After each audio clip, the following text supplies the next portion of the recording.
Saudara-saudari yang terkasih, Bapak Ibu sekalian, selamat pagi, berkah dalam. Bersama kita sering mendengar ajaran atau hukum yang utama untuk mengasihi atau kasih. Pertanyaan renungan yang tidak saya tawarkan yang pertama, bagaimana kalau setelah mengasihi, setelah berbagi, setelah memberi, yang kita dapatkan justru permusuhan, justru ketidaksukaan, justru sebentuk kebencian terhadap diri kita yang mengasihi? Akankah kita berhenti mengasihi, atau kita lari, atau kita menghindari, atau bahkan kita membalas kebencian? Atau akankah kita terus mengasihi? Jadi sebentuk ujian nyata pengikut Kristus sejati untuk tetap teguh mengasihi meskipun yang kita kasihi memberi kita kebencian. Meskipun air susu yang kita berikan dibalas dengan air tuba. Karena Kristus sendiri demikian. Mengasihi, memberikan diri, tapi yang diterima fitnahan, bahkan siksaan, bahkan hukuman mati. Maka patut kita merenungkan, saat yang kita terima adalah kebencian, saat yang kita terima sebentuk permusuhan, ketidaksukaan, akankah kita terus tangguh, setia mengasihi, setia memberikan diri? Pertanyaan yang kedua, bagaimana jika setelah kita mengasihi,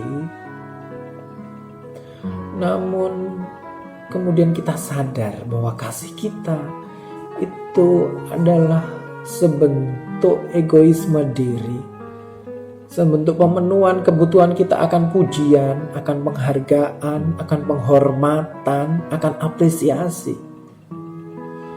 Jujur, saya dan Anda barangkali sering demikian. Kita mengasihi supaya kita dapat pujian, supaya kita memperoleh apresiasi, penghormatan, dan penghargaan dari sesama. Saudara-saudari terkasih, kasih demikian bukan kasih yang diteladankan oleh Kristus.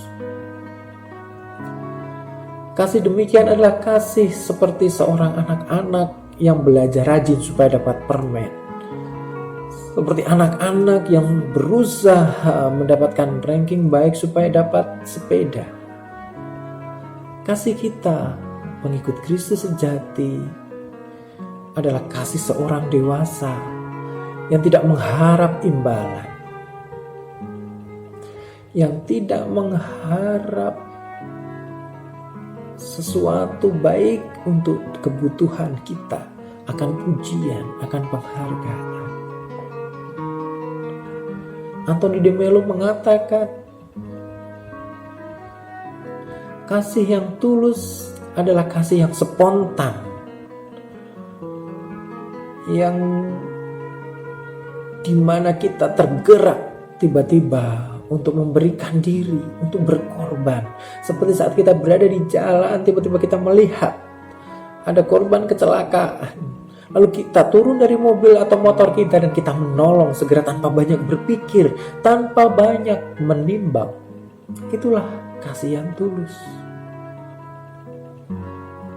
Seperti seorang umat pedalaman mengatakan, kasih yang tulus seperti ketika ia berada di sungai dengan perahunya, melihat ada perahu terbalik, lalu spontan dia terjun ke sungai tanpa berpikir panjang untuk menolong, untuk membantu, untuk menyelamatkan entah pribadi, entah barang-barang dari perahu yang terbalik.